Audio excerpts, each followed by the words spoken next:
what a crazy week for the Greek teams, right? Very different outcomes, very different games for each of those two teams. A bit shocking results, I would say, no? Like 40-point win. Not the Olympiacos one. You wouldn't Which say one shocked you more, the 38-point win or Panathinaikos loss? neither shocked me to say, like, it wasn't like a shocking result that Pau lost. It wasn't a shocking result that it was a 40-point blowout. But at least surprising, I would give you surprising. Oh, thank you, Gitas. Yeah, not shocking though. But anyways, Olympiacos now are above Panathinaikos in the standings. So we just recently spoke to the Panathinaikos fans, and check out that video if you haven't already, where we spoke to them, because one of those fans said, look at the standings and you'll see which team is better. So right now I'm looking at the standings. Olympiacos is above Panathinaikos and they haven't played one game. They're still behind because of the Fener cancelled game. So hey, but they said that Bartzokas will never win the EuroLeague again. So again, yeah. Well, he won before. We had a lot of spicy conversations with Panathinaikos fans, so just make sure to check that video. And that was before the derby, let's be honest. Now situation has changed a little bit. Even when we recorded the power ranking, like I was saying, maybe I see Pau above Olympiacos, but this week kind of made me like look stupid. So let's talk about it. Let's talk about the positives first, about Olympiacos blowing Partizan away by 38 points in their home court, which was played in this Alexander Nikolic Hall. Ex-Pioneer. Yeah, and it was... it brought us back to 2000s, I would say. It was an interesting night in terms of the atmosphere, in terms of the whole thing, because... Well, when it started, I even messaged the group chat saying, what a unique atmosphere this is, because the gym is not full. Like, the fans are still gathering, or at least there's a lot of empty seats. But it felt like, to me, like for the first time when they moved out of now because of some, I think, water polo championship or something, they moved to this arena. It felt like those fans that can afford tickets finally came to the game. And you could feel like their support was all throughout the game, no matter what the result was. There was, the second quarter, end of second quarter, there were some boos towards the own team, the whistling. But generally speaking, they were singing the whole game. And it was, there were what you call them, like the flares. Yeah, flares the flares from the beginning were of the on. game. Yeah. And you had this fog in the first half already. So that's why it kind of brought me back to 2000s, I would say. Those are the highlights of the game in terms of the basketball that we saw displayed on the court. That was a rough watch. And, I mean, if you hate Partizan Belgrade as a team, I feel like that was a great night for you. And we know the history between Olympiacos and Crvena Zvezda, that they're the brothership, whatever. How's that chant? Oh, yeah. Olympiacos. And Zvezda champion. Yeah. Zvezda champion. But basically, that was a dismantled Partizan Belgrade. No, like, first quarter, competitive, 17-20. But from there on, I was just waiting for the collapse. And then it came from the second quarter. But my friend, to be honest, I don't have much to blame Partizan for, because I think that they were competitive from the beginning. But the problem was that they faced Olympiacos that offensively were just tremendous. What can you actually do? Because, if Partizan was a solid team this year, that would be a bit different conversation. But now we have this very fragile situation where it takes one bad run, one bad stretch, and as you mentioned, the team collapsed. But it's not that they collapsed by themselves. You have Thomas Walkup hitting 4 from 4 from 3. He and Frank Ntilikina hit 4 threes in the first half alone. Olympiacos hit 9 3-pointers in the first two quarters. And let's not forget, there were many really tough shots. How many threes they made at the buzzer, basically. Mm-hmm. So these were really tough and basically heart-breaking 3-pointers that you could actually... You cannot do anything about that. So no, I agree. When Frank Ntilikina and Thomas Walkup is nailing 3-pointers, then you're in trouble against. There's no way you can win this game, and especially when on the other end, Partizan they couldn't make some good wide open shots, or just in some situations like Osetkowski, for instance, instead of a layup, he passes the ball out, and the ball just another brick. But the way Olympiacos played defensively, I mean, 9 threes, they averaged 9 threes per entire game, and now they hit in the first 2 quarters. The only complaint that I would have, maybe finding better defensive matchups for Sasha Vezenkov, because I just think that you cannot put an experienced player to try to stop him. Unexperienced or not defensively disciplined enough to stop Vezenkov. You don't have that guy. Put Bonga, on put Bonga for 40 minutes. Bonga is too small for Vezenkov. No, why? I mean, I think he is body-wise, because Vezenkov uses his body really well. And okay, I get what you're saying, because I saw what happened with Osetkowski just completely losing track of Vezenkov. Vezenkov cuts in. That was probably the best example of why what you're talking about is when Vezenkov got a wide open layup after a cut. And in some switch all situations, he had Dwayne Washington with him under the basket. And Dwayne Washington was putting maybe 85% of his effort to try to get the rebound. You can't do that when Vezenkov is behind you. You have to put 125% in order to get the defensive rebound, because this is how he made all these points. Just cheating on Osetkowski or others and just getting these offensive rebounds and just reading the game so well. The 3-pointers as well. He did it all. Did the classic Sasha Vezenkov game in this one, except for the free throws. Only 4 free throws. That's not enough for Sasha. Sasha usually gets more, but that's probably due to Partizan's defense as well. There was one wonderful play in the end of the second quarter. Olympiacos already had a big lead. It was a typical casual inbound play. Thomas Walkup has the ball. He starts the inbounding. And it feels like, nothing exceptional happening. And under the rim, there is Vezenkov. And I think it was Lakic. And Lakic, he's doing his best to stop. He basically hugged Vezenkov. He actually was holding him and no, there's no way you're getting the ball. There's no way you're scoring now. There's no way you're getting an open look somewhere. I mean, you're literally holding the guy. And Vezenkov was like this. He just turned the head like this to Walkup. Walkup sees him. There is some movement. Tyson Ward cleans the paint, leaves Vezenkov and Lakic alone. And Vezenkov did like this, and Walkup was like, I got you. And he just threw that simple, wonderful lob. Vezenkov pushes Lakic away, jumps, layup, and smiles. And I was like, man, you're too smart for the EuroLeague. You're too smart for you guys making fun of your opponents. That's what happens when you play for 4 years together and you have that connection, I think. Man, but that was a wonderful play. How many of these assists from walk-up to Sasha Vezenkov we've seen in the past years? I think that's a chemistry thing. Generally speaking, let's not forget in this game, Dante Hall was playing a lot. Milutinov and Dante Hall split the minutes at the center spot, but let's not forget that Tyreek Jones wasn't playing, and I wanted to ask you, what do you think his absence, was it to do that it's come back to Belgrade? It was a condition in the deal. I didn't know. We let him go, we let him join your team, but you can't play against us. And I don't think that Tyreek Jones was very upset about this condition. Not like he really wanted to get out in front of those fans, I'm sure. Yeah. I was, because I didn't know he wasn't on the bench, and I was just waiting, and I was like in my head imagining the loudest whistling noise that I've ever heard from not that many people. 4,500 people actually. Okay, that's pretty low in Partizan standards. But Milutinov was getting this hate for some reason. Yeah, I was wondering why. Does he have connections with Zvezda maybe? Has he played there? I don't remember. I mean, maybe there is some history. Maybe he said something. So that's where we want Partizan fans or just Serbian fans to explain us in the comment section. He played for Partizan before from 2012 Did they boo him because he didn't join the team in summer? I don't know. I don't know. We need an explanation from Partizan or Serbian basketball fans in the comment section. All right.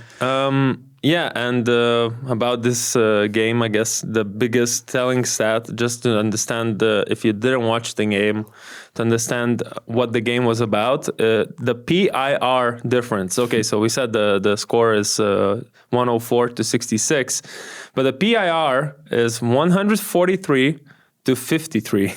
So that's a difference of 90 in PIR, and I don't remember when I saw such a difference in the EuroLeague game, in the modern EuroLeague at least.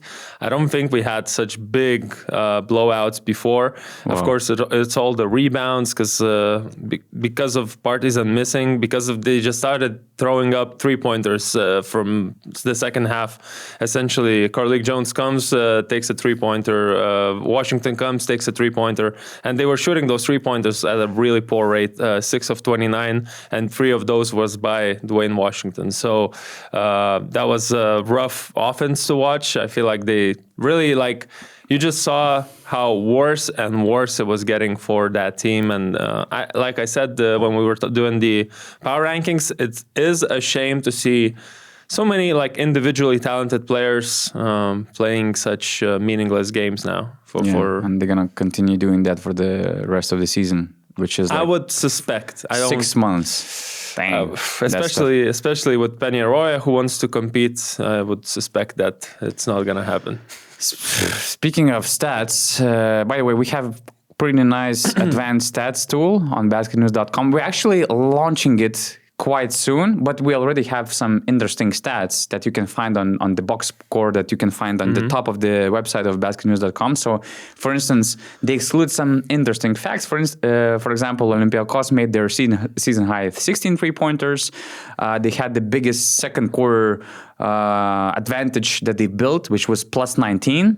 For instance, Partizan scored their season low 66 points, and Olympiacos matched their season high 28 assists. Everything is in one place, written down. You don't need to find the other results, other box scores and stuff to find these things. And once again, we're going to have a new advanced stats system on basketnews.com pretty soon. But there's this biggest stat that you cannot find on basketnews.com, unfortunately. But I checked Peñarroya's results coaching Partizan. So they lost all 5 games by an average margin of 22.2 points. And 3 of those games, they allowed more than 100 points. And under Peñarroya, they're allowing 98.2 on average.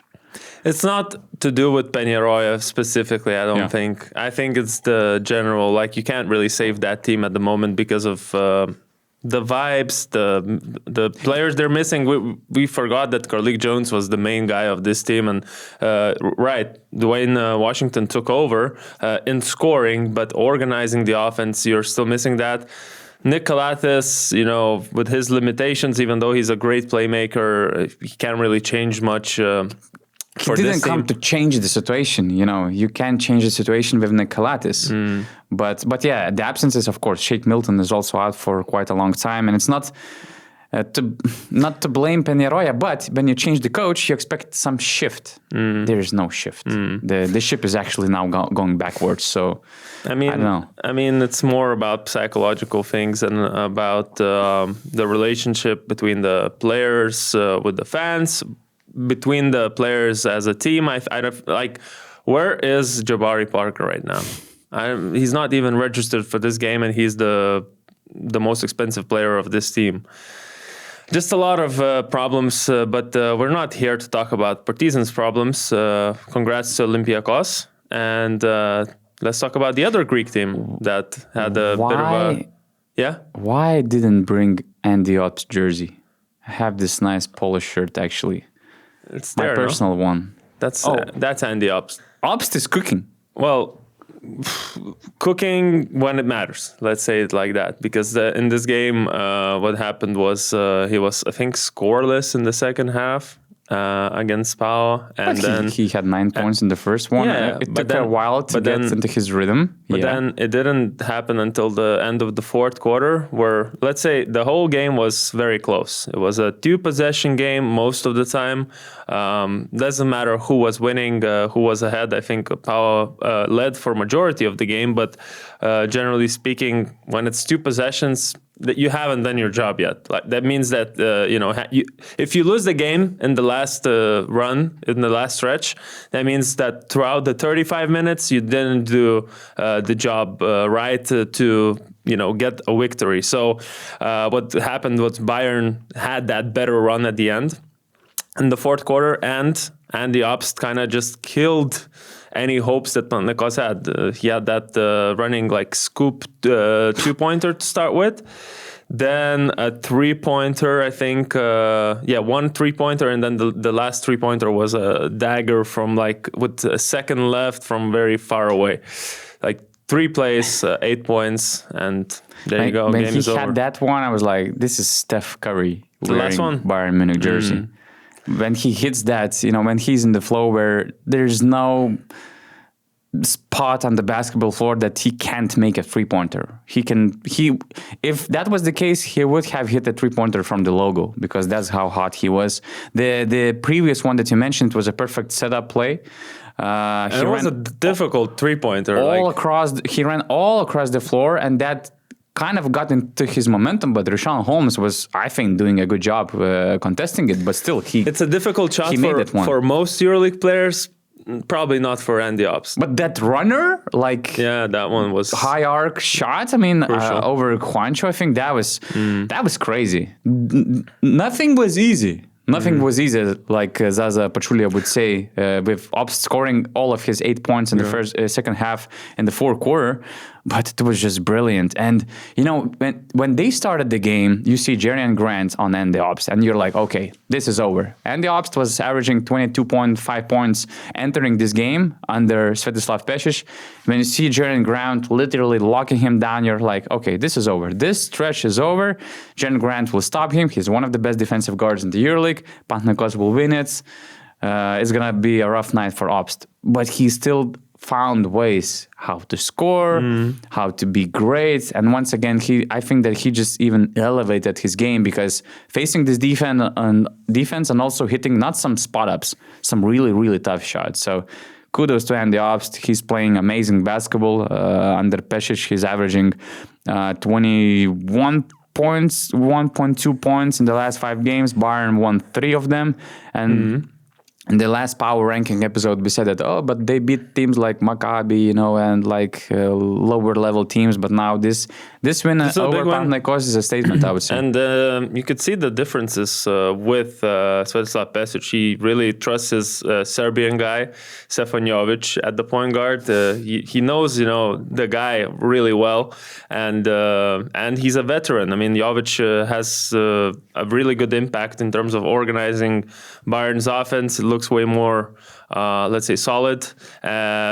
He's playing rat and maze less, and I feel like that's not a bad thing necessarily. In stretches where you need rat and maze, I think he made like one in the fourth important play. Big shots. But otherwise, Dimitrijevic was playing a lot. Actually, both Jovic and Dimitrijevic had those not injuries, but bumping the head on the floor, so hopefully everything's fine with them. But I agree with you. Pesic is having a positive impact. What can I say? And now let's talk about Panathinaikos. First of all, kudos to the fans who came to Bayern's SAP Garden because at the beginning, I didn't even realize until the jump ball was there when they panned the camera to the behind the basket where there were a sea of green, I don't know what they call Gate 13, whatever the fan base. Greens. And they were singing. You asked me, could you hear them? Because I guess you have children, so you don't listen to the broadcast anymore. The game with sound on. You're just on mute. But they were loud. I was like, oh, okay, this is like almost like a 50-50 game because the Bayern fans, they're doing the clapping for, I think, until the very with the thing, I think, until the very first basket, they just stand and clap, and while the Panathinaikos fans were doing the whole like those not this one now, but like the Korta Mogiko. Yeah, and that was a nice contrast to see, but I feel like that kudos, but that wasn't enough for Pau to, I don't know, organize offensively without Nunn, because obviously, let's mention Nunn wasn't there. They're missing Nunn. Their so offense, badly. I'll start with the offense because obviously defense we can always talk about, but the offense when you're Pau, when your offense is just standing around and waiting until the shot clock gets to 6, and then you start solving problems individually, I think that's not the way to go. And we saw a lot of that. We saw some posting up for Holmes, for Osman. But it wasn't just like, you see the difference when Nunn is not there. Like, he attracts so much attention, he kicks out the ball a lot, and without him, you had Slukas. When Slukas was on the court, all good, I think. He was organizing it well. 5 assists, 8 points. But the beginning for Slukas was harsh. The beginning he was subbed out after the first 2 minutes because he was basically, all what he was doing was complaining to the referees and jogging in transition defense.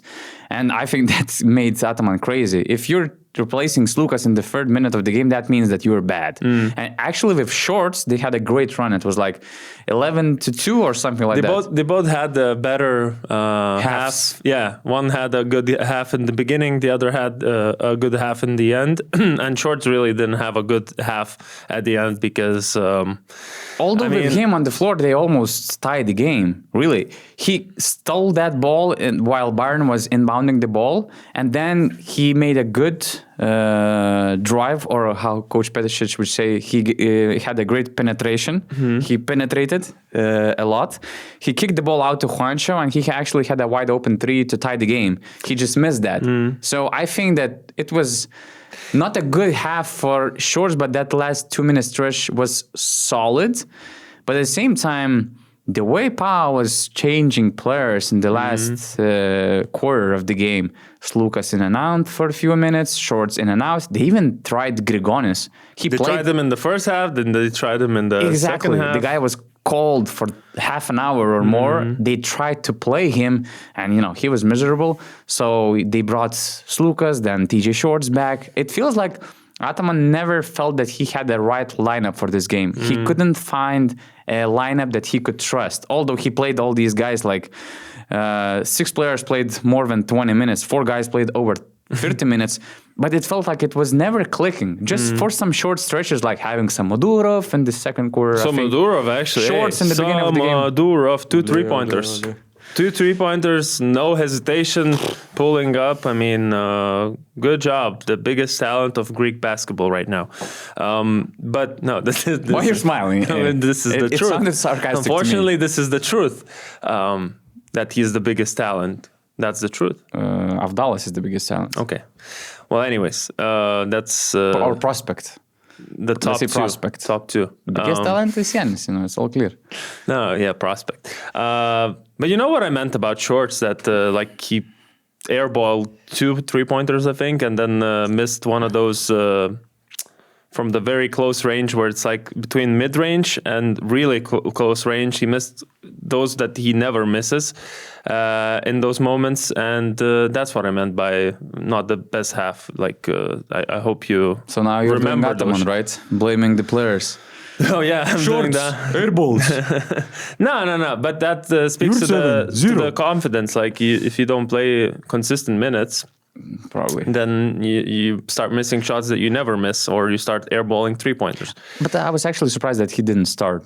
When Nunn is not playing, I'm kind of expecting him to show up. Maybe it was to do with the grant on Obst, and then Slukas, I feel like Slukas is the go-to for Ataman, not Shorts. When it comes to if you want to start the game and end the game, I feel like Slukas you want on the court if you're Ataman.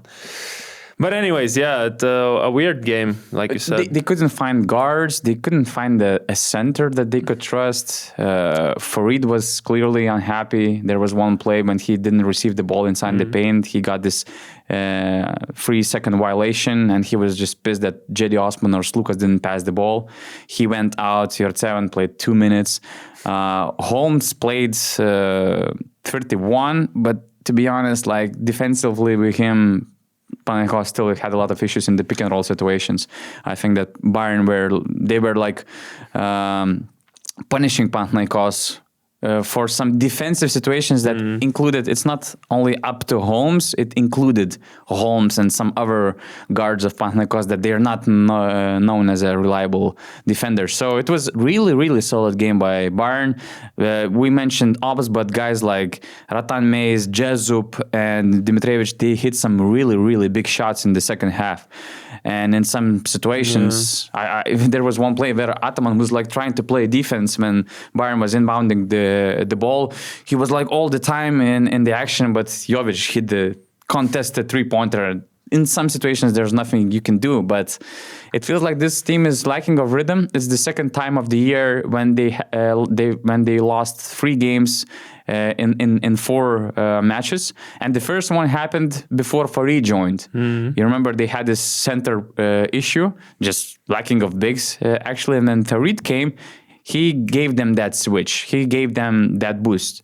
I'm not sure who needs to be a booster. I mean, first of all, none needs to be back. But even with him, let's not forget they lost 3 games. Yeah, and maybe the schedule will be actually the booster. They're hosting Baskonia, then they're visiting Maccabi, and they're hosting Asvel again before facing Real Madrid and Bayern and Fener before FIBA break. Yeah, a lot of questions with this power, starting with rotations, like we spoke, and the confidence of certain players. One player like Juancho has a very down period, then he comes back up. Then I just feel like not a lot of stability in this team at the moment, and that's why you don't trust them to go up in the standings, at least for the moment. But like you said, with the right schedule, that might happen.